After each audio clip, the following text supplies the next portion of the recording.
Almost all 1 year అయిపోతుందండి మా ఇంట్లో పూజలు చేయక. మా మామయ్య గారు వాళ్ళ అమ్మ చనిపోవటం వల్ల సూదకం వచ్చింది. 1 ఇయర్ పాటు మేము ఇంట్లో పూజలు చేసుకోము.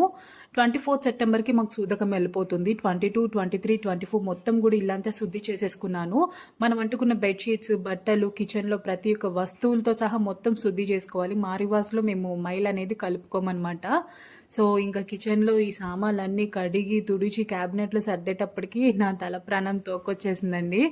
ఇంకా 1 ఇయర్ నుంచి పూజలు లేకపోయేటప్పటికి పూజ సామాన్లయితే ఘోరంగా నల్లగైపోయాయి. అవన్నీ తుడిచేటప్పటికి చింతపండు పేస్ట్ పెట్టి కడిగేటప్పటికి నా చెయ్యి అయితే ఘోరంగా నొప్పొచ్చింది.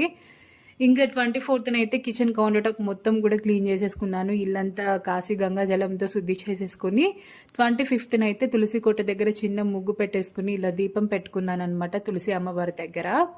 మంచి పాజిటివిటీతో నేను మళ్ళీ నా పూజలైతే స్టార్ట్ చేశాను. ఇంకా లోపల పూజ గదిలో కూడా దీపం